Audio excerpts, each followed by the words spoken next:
नमस्कार। आज मैं फिर आपके सामने अपराध की एक और घटना लेकर आया हूं।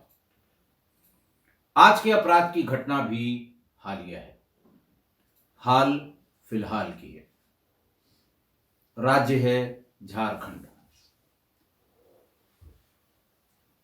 बात 26 दिसंबर 2022 की है। 26 दिसंबर 2022 की रांची से कलकत्ता वाली सड़क पर, रांची से करीब 125 किलोमीटर दूर या 100 किलोमीटर दूर अचानक हल्ला हुआ, लूट लिया मार दिया, लूट लिया मार दिया। आसपास से गुजरने वाले वाहनों से एक व्यक्ति ने चिल्ला चिल्ला कर सहायता की, गुहार की। लोग उतरे, भीड़ लगी। लोगों ने देखा कि जो कार के भीतर महिला मृत पड़ी है, वो झारखंड फिल्म इंडस्ट्री की एक अभिनेत्री है जिसका नाम ईशा आलिया है। इस बीच में लोगों ने मदद मांगने वाले उस आदमी की भी पहचान कर ली। उसका नाम प्रकाश अलबेला था। दोनों ही काफी झारखंड की फिल्म इंडस्ट्री में काफी फेमस हो गए थे हाल फिलहाल में। बहुत ढेर सारे एल्बम इनके मार्केट में थे। लोगों ने फोन किया, पुलिस फौरन आ गई। भीड़ बढ़ती गई कि साहब ईशा आलिया की हत्या हो गई, ईशा आलिया की हत्या हो गई। क्योंकि ईशा आलिया भोजपुरी, खोरठा, बंगाली, इन सभी भाषाओं में इसके बहुत ढेर सारे एल्बम झारखंड में मशहूर थे। बहरहाल पुलिस से उसने रिक्वेस्ट की कि साहब अब हमको यहां बहुत मत रोकिए, मैं कलकत्ता जाऊंगा, वहीं अपनी एफआईआर लिखवाऊंगा। नोन लोग थे, पुलिस ने भी कोई बहुत ज्यादा विरोध नहीं किया। पब्लिक के प्रेशर में कि नहीं साहब जाने दीजिए। और अपनी मृत पत्नी को लेकर साथ में गाड़ी में एक छोटी बच्ची भी थी। पुलिस ने इतना जरूर पूछा कि हुआ कैसे। उन्होंने कहा साहब जैसे ही हम लोग आए, बदमाशों ने सामने से गाड़ी लगाकर हमारी गाड़ी रोक ली। हमसे वो गहने, जेवर, अंगूठी, घड़ी, चेन, पर्स,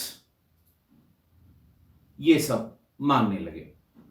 मेरी पत्नी ईशा आलिया उनसे भिड़ गई।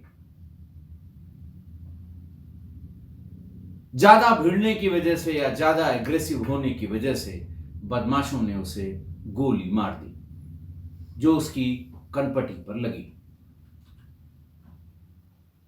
बॉडी लेकर वो कलकत्ता पहुंचे।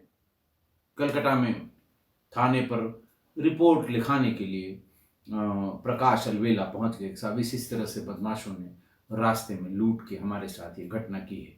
वहां के फला फला फला पुलिस अधिकारी मौके पर आए थे, इनसे जानकारी की जा सकती है। पुलिस ने वहां जानकारी करने की कोशिश भी की। थोड़ी देर में व्हाट्सएप पर और बाकी सभी सोशल मीडिया पर यह चलने लगा कि झारखंड फिल्म इंडस्ट्री की एक अभिनेत्री ईशा आलिया की हत्या हो गई और बदमाशों ने रास्ते में रोककर उसकी हत्या कर दी। जैसे कहते हैं ना, खबर जंगल में आग की तरह फैल गई। ईशा के परिजनों तक भी यह सूचना पहुंच गई। खबरों में थाने का नाम भी लिखा था कि फला थाने पर प्रकाश अपनी पत्नी की डेड बॉडी लेकर पहुंचा है। ईशा आलिया के पेरेंट्स भी थाने पर पहुंच गए।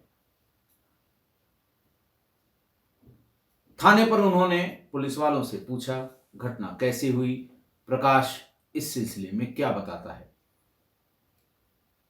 घर वालों को बताया गया कि ये लोग रांची से चले थे कलकत्ता के लिए और रास्ते में बदमाशों ने इन्हें घेर लिया। ईशा ने बदमाशों का विरोध किया, लिहाजा बदमाशों ने ईशा को गोली मार दी। प्रकाश की इस बात को जब पुलिस वालों ने ईशा के पेरेंट्स को, रिलेटिव्स को, उनके जानकारों को जब बताया तो वो बिफर पड़े। उन्होंने कहा सवाल ही नहीं है, मुकदमा हम लिखाएंगे, प्रकाश के सिवा कोई दूसरा ऐसा नहीं कर सकता। मेरी बेटी को झारखंड में लोग जानते हैं, अच्छी तरह पहचानते हैं, और पहचानने के बाद बदमाशों ने ऐसा किया होगा इसकी संभावना बहुत कम है। फौरन प्रकाश अलबेला के खिलाफ उनके परिजनों ने हत्या का एक मुकदमा लिखवा दिया। यह भी बताया गया कि ये ईशा को बहुत टॉर्चर करता था, मारता पीटता था, पैसों का हिसाब मांगता था, इसलिए इसी ने ये काम किया होगा। बिल्कुल झूठी बात ये बता रहा है।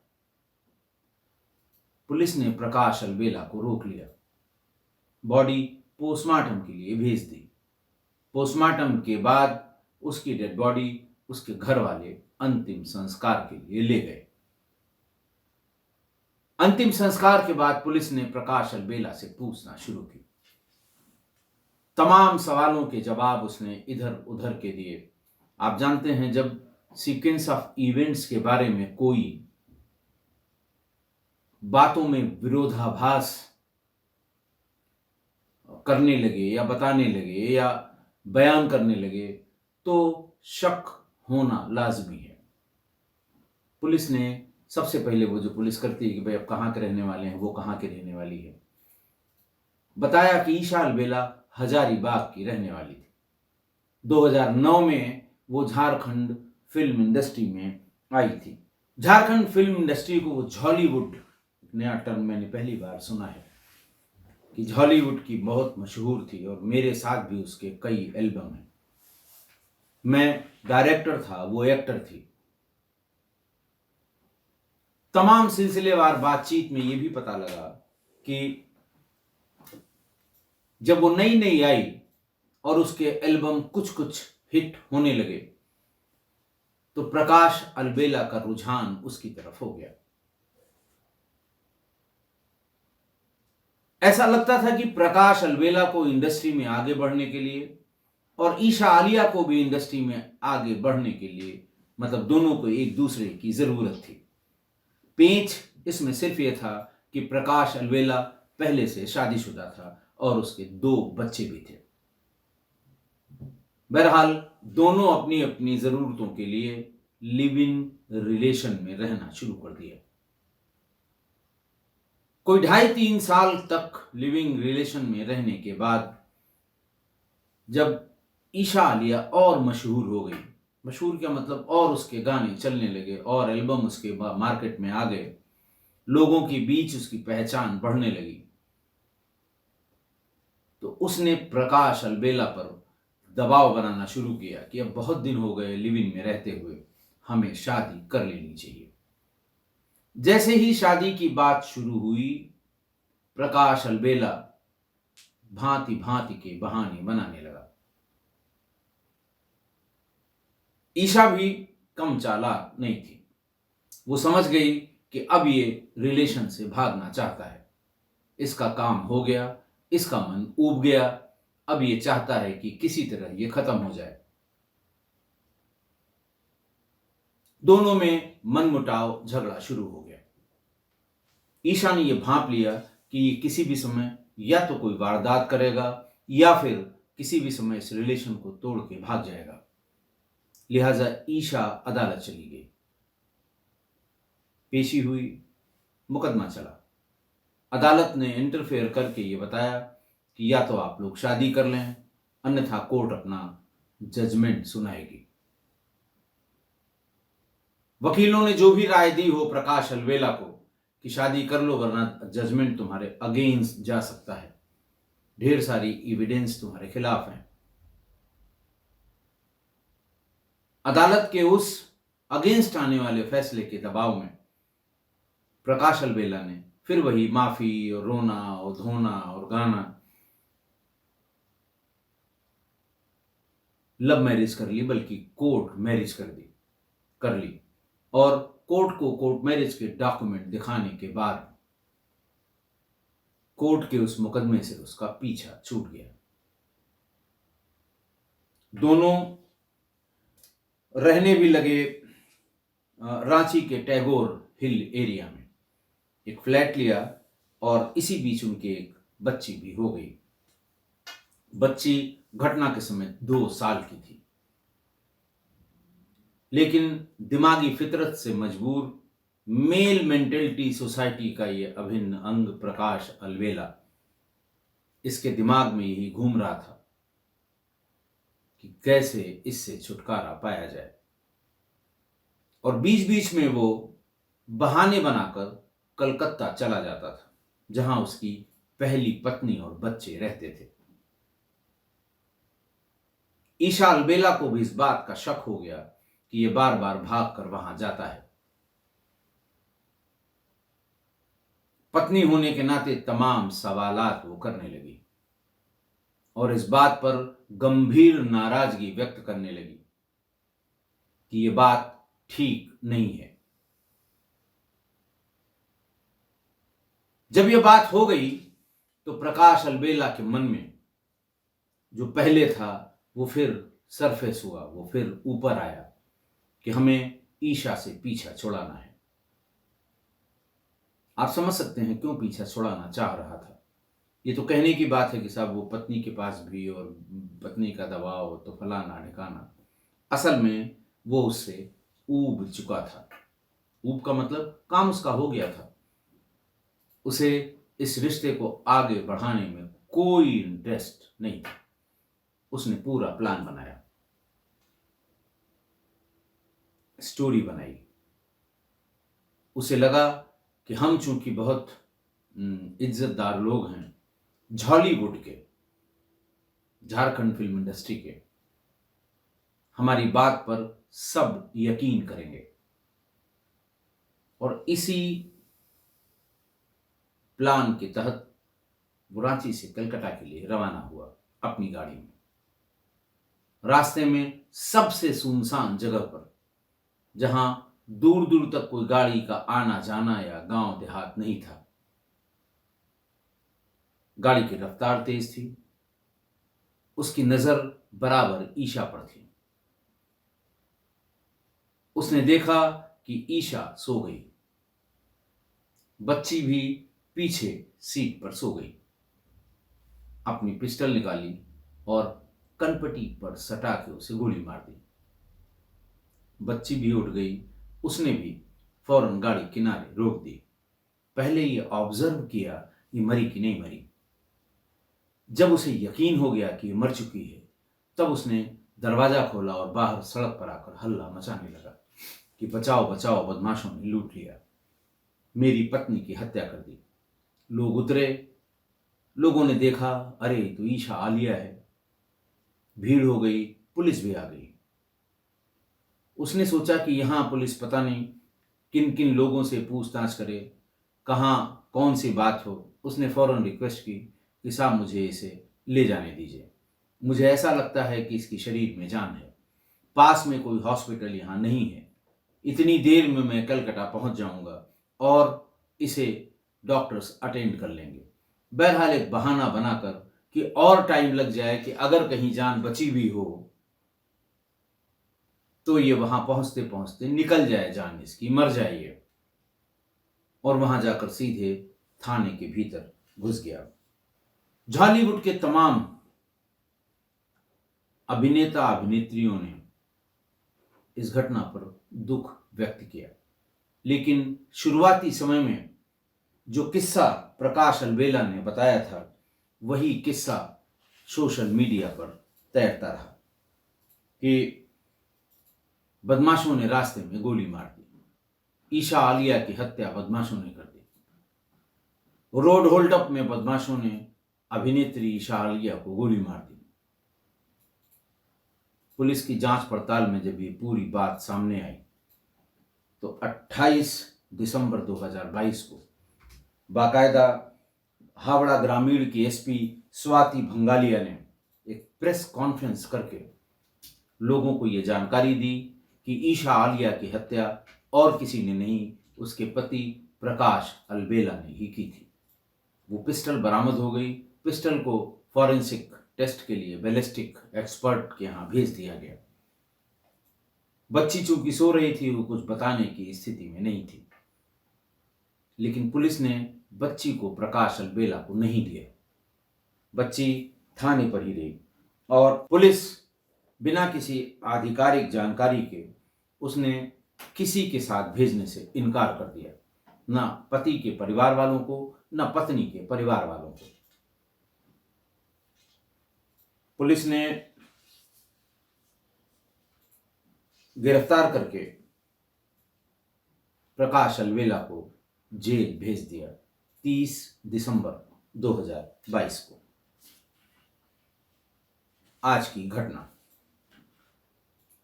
घटना भी लिव इन रिलेशन वाले संबंधों के चेहरे पर एक बहुत बड़ा बदनुमा दाग है। लड़का प्रकाश अलवेला फिल्म डायरेक्टर था, शादीशुदा था, 2 बच्चे थे और ईशा आलिया अभिनेत्री थी और झारखंड फिल्म इंडस्ट्री की उभरती कलाकार थी। 2009 में वो हॉलीवुड यानी झारखंड फिल्म इंडस्ट्री में उसने कदम रखा था। भोजपुरी, खोरठा और बांग्ला में बहुत से एल्बम उसके आ गए थे। प्रकाश अलबेला के साथ भी उसके कई एल्बम आ चुके थे। दोनों को ही इंडस्ट्री में एक दूसरे के सपोर्ट की जरूरत थी आगे बढ़ने के लिए, मशहूर होने के लिए, ज्यादा पैसा कमाने के लिए। लिहाजा दोनों एक दूसरे के प्रति आकर्षित हुए। बात आते आते इस पर आई कि हम लोग एक साथ रहेंगे। दोनों लिव इन रिलेशन में रहने लगे। 3 साल तक, 2.5-3 साल तक लिव इन रिलेशन में रहने के बाद प्रकाश का कहीं और मन भटकने लगा। उसने पीछा छुड़ाने की कोशिश शुरू की, झगड़ा शुरू हो गया, हो हल्ला शुरू हो गया, एक दूसरे पर अविश्वास शुरू हो गया। तभी ईशा को लगा कि ये शायद संबंधों से भागने की फिराक में है। वो शादी का दबाव बनाने लगी। ज्यादा दबाव बनाने पर फिर वो बहकने लगा, इधर उधर की बातें करने लगा। ईशा को लग गया कि अब ये बहुत दिन तक इस संबंध में नहीं टिकेगा, भाग जाएगा, इसका कहीं और मन लग गया है। लिहाजा ईशा अदालत चली गई। अदालत के इंटरफेरेंस के बाद दोनों ने कोर्ट मैरिज कर ली, शादी कर ली। रांची के टैगोर हिल एरिया में दोनों ने एक फ्लैट लिया और बच्ची के साथ वहां रहने लगे। और बात वहीं बिगड़ी जब ये बीच बीच में अपनी पहली पत्नी और दोनों बच्चों से मिलने के लिए जाने लगा और ईशा को इस पर घोर आपत्ति थी। प्रकाश तो पहले ही इस रिश्ते से भागना चाह रहा था, लेकिन अदालत के दबाव में उसने शादी की थी। यानी इस रिश्ते को एक अमली जामा, एक लीगल स्टेटस उसने ले लिया था। रिश्ते से भागने के लिए फिर वही हुआ जो हमेशा लिव इन रिलेशन के संबंधों में होता है। एक प्लान बनाया, एक स्टोरी बनाई, एक दिमाग बनाया कि हमें करना क्या है, और वही किया जो लिव इन रिलेशन में सभी लड़कियों के साथ हुआ है। देखिए, लिव इन रिलेशन पर मैं बहुत ढेर सारी टिप्पणियां कर चुका हूं।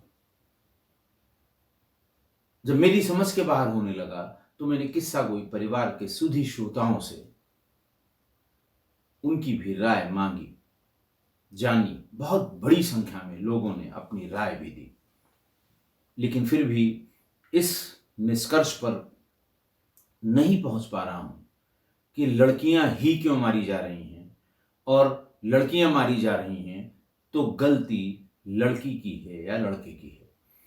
मैंने ये बताया कि इस प्रश्न पर विद्वानों की राय अलग अलग है, आधे आधे पर बटे हुए हैं। जितने सारे कमेंट्स का मैंने पिछली 2-3 एपिसोड्स में जिक्र किया है वो सभी इनबॉक्स में है, आप पढ़ सकते हैं, आप पढ़कर भी अपनी राय बना सकते हैं। तमाम लोगों ने मुझे ईमेल करके अपने कमेंट बताए। आज मैं सिर्फ ईमेल वाले कमेंट्स के बारे में आपको बताऊंगा। किन्हीं कारणों से वो कमेंट बॉक्स में नहीं लिखना चाहते होंगे, इसलिए उन्होंने ईमेल करके बहुत लंबे लंबे ईमेल लिखे हैं। शाश्वत प्रकाश जी हैं, इन्होंने बहुत लंबा मेल लिखा है।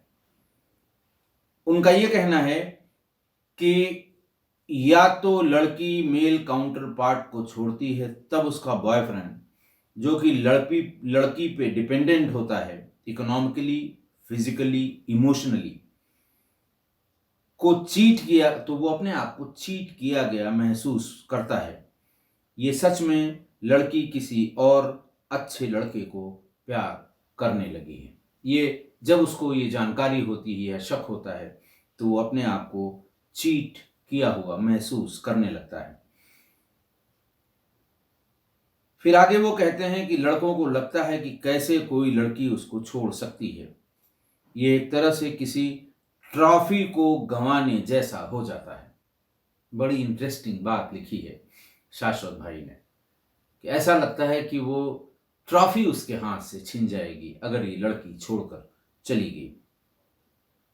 लड़के को ये भी लग सकता है कि अब तक का रिलेशनशिप सिर्फ समय की बर्बादी थी। दूसरा कारण वो बताते हैं कि अगर मेल किसी को छोड़ता है लिव इन में तो ज्यादातर मेल जो डोमिनेटिंग होते हैं रिलेशनशिप में और लड़की घर वालों से कांटेक्ट में नहीं होती है या भाग कर दोनों साथ में रहते हैं, तब मेल काउंटर पार्ट फीमेल को मार देते हैं। तमाम एग्जाम्पल भी इन्होंने कोट किए हैं, कॉजेज और कंडीशंस भी लिखी हैं। Marriage pressure, money, flat, joint investment का के कारण, if girl is also is of dominating nature and guy wanted to be in new relationship and he knew that she will not easily let him move to another relationship, तब इस तरह से लड़कियों की हत्या होती है। बहुत लंबा सा है। धन्यवाद आपका शाश्वत प्रकाश जी कि आपने इस पर एनालिटिकल कमेंट्स, अपने एनालिटिकल अपने व्यूज रखे हैं। अगली मेल जो श्री प्रशांत उपाध्याय जी की है, ये भी बहुत लंबी मेल है। हर घटना अपने आप में अलग होती है और उस घटना के कारण भी अलग अलग होते हैं, पर जहां तक मैं समझ पा रहा हूं आप अभी भी इस असमंजस में हैं कि आखिरकार गलती किसकी है, लड़की या लड़के की। उनका कहना है कि गलती समाज में जो असमय बदलाव हो रहे हैं उनकी भी है। आजकल की युवा पीढ़ी 23 वर्ष का होने के, वो खुद भी प्रशांत उपाध्याय जी 23 वर्ष के ही हैं, तो वो कहते हैं कि युवा पीढ़ी कमिटमेंट से डरती है और प्यार से कहीं ज्यादा ऊपर यौन संबंधों को रखती है। लड़के सोशल मीडिया पे दिखाना चाहते हैं कि वो किसके साथ डेट कर रहे हैं। पीयर प्रेशर यानी साथियों का दबाव में आकर लड़कियां भी ये सोचती हैं कि लिव इन रिलेशन में क्या होता है और एक प्रकार से उसे रोमांच के तौर पर देखती हैं। फिर लास्ट में ये कहते हैं कि मैं यहाँ ये बता देना चाहता हूँ कि ये सब बातें सभी लड़कियों पर लागू नहीं होती। दूसरा कारण वो बताते हैं कि आजकल जो फिल्म्स आ रही हैं उनमें भी ऐसी लड़कियों को सफल या फेमिनिस्ट के तौर पर दिखाया जाता है जो जिंदगी अपने तौर तरीके से जीती हैं, शराब सिगरेट का बिना रोक टोक सेवन करती हैं। वैसे उनका कहना है कि शराब या सिगरेट पीना किसी का व्यक्तिगत मामला है, मुझे किसी के पर्सनल शौक पे कोई आपत्ति नहीं है। उनको लिव इन रिलेशन ज़्यादा अच्छा लगता है, वो विवाह को नहीं मानती हैं।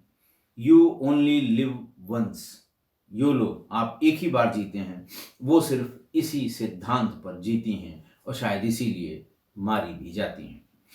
तीसरा कारण कहते हैं कि दोनों परिवारों का, दोनों लोगों का, दोनों पार्टनर्स का अपने परिवारों से पूर्णतः कटाव।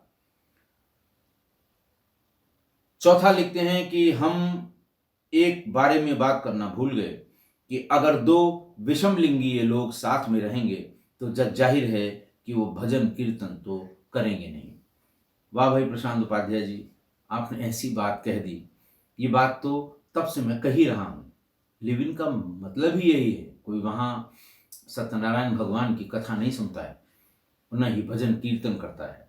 रिलेशन है तो है। फिर अगला वो कहते हैं कि लड़की अगर गर्भ धारण कर लेती है तो दो रास्ते हैं, या तो गर्भपात या उस बच्चे को इस धरती पर लाना।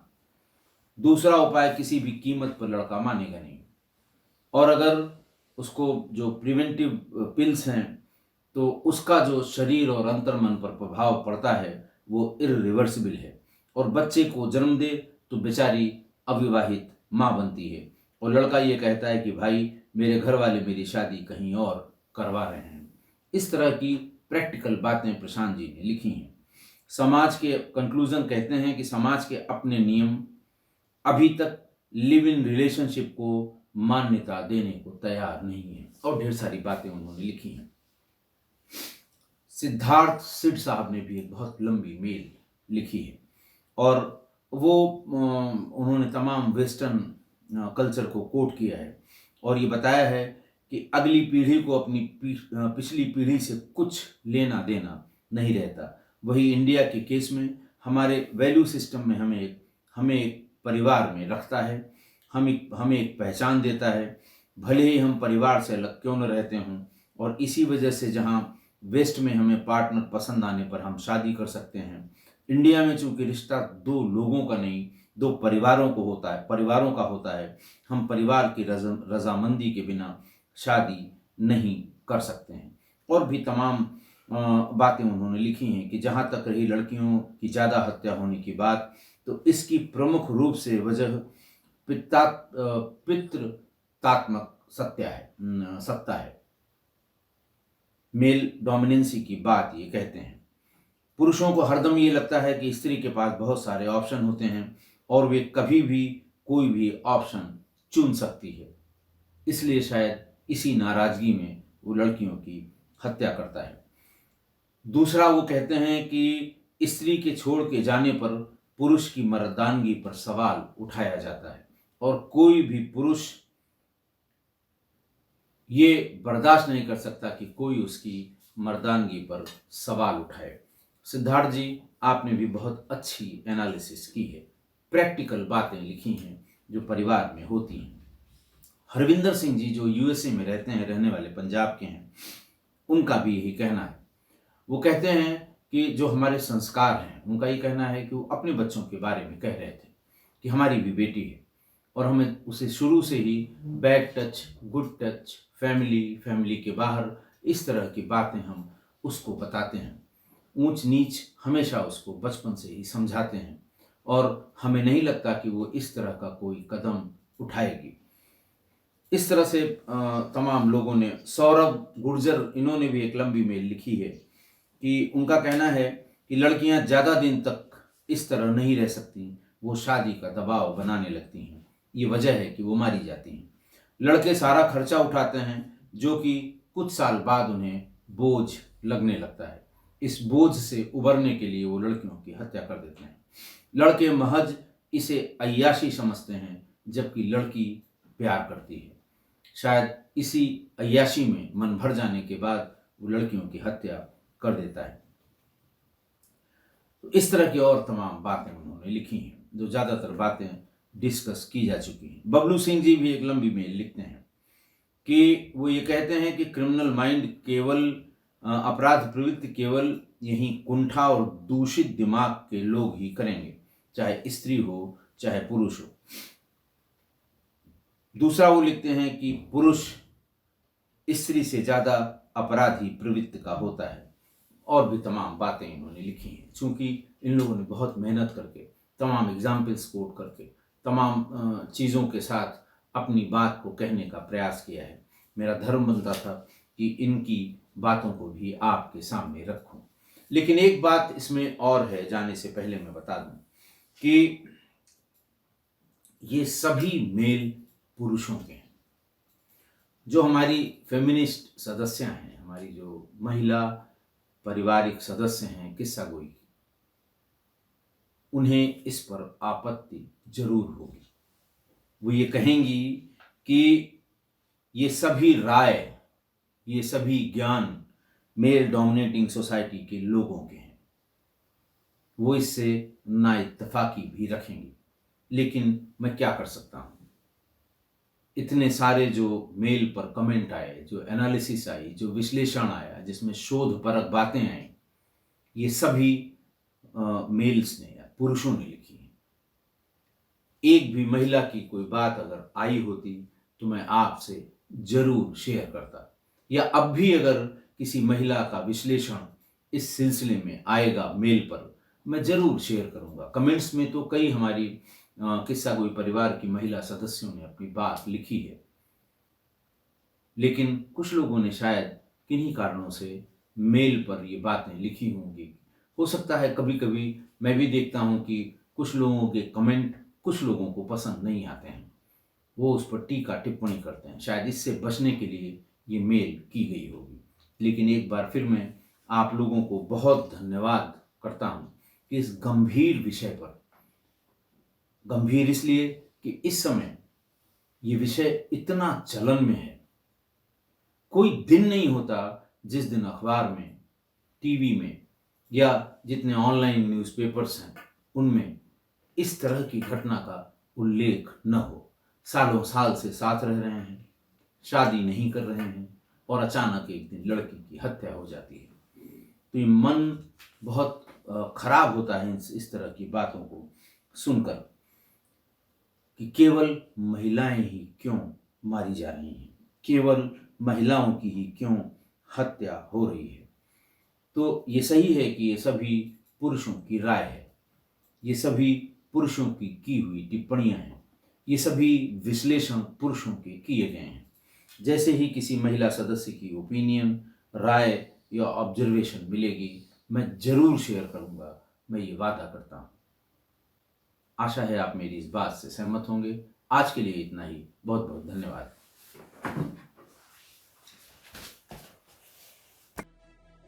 झारखंड की अभिनेत्री ईशा की हत्या बदमाशों ने नहीं बल्कि पति डायरेक्टर प्रकाश अलवेला ने की थी। इस सनसनीखेज खुलासे के बाद पुलिस ने आरोपी पति को गिरफ्तार कर लिया। गिरफ्तारी के बाद आरोपी पति को पुलिस ने कोर्ट में पेश किया, जहां से उसे 12 दिन की न्यायिक हिरासत में जेल भेज दिया गया। मामले में नया ट्विस्ट तब आया जब अभिनेत्री के परिजनों ने प्रकाश के खिलाफ ही हत्या का मुकदमा दर्ज करवाया। जांच में भी ये बात सामने आई कि आरोपी प्रकाश रिया को पिछले कई दिनों से टॉर्चर कर रहा था। जैसे ही ये क्लू पुलिस के हाथ लगी, पुलिस ने सख्ती दिखाई और आरोपी टूट गया। उसने अपना जुर्म कबूल कर लिया। पुलिस को गुमराह करने के लिए फिल्म निर्देशक प्रकाश ने कहानी भी पूरी तरह से फिल्मी बनाई थी। ईशा के डेड बॉडी को लेकर कोलकाता के थाने पहुंचा। प्रकाश ने पुलिस से बताया कि कार से कोलकाता आते वक्त कुछ बदमाशों ने उन्हें रोककर लूटपाट की। पति को खतरे में देख ईशा लुटेरों से भिड़ गईं। इसी दौरान बदमाशों ने उसे गोली मार दी। शुरुआत में पुलिस को भी यही लगा, लेकिन जैसे जैसे मामले की तफ्तीश आगे बढ़ी, वैसे वैसे आरोपी प्रकाश अलवेला के राज से भी पर्दा उठ गया। ईशा ने 2009 में झारखंडी फिल्म इंडस्ट्री में कदम रखा था।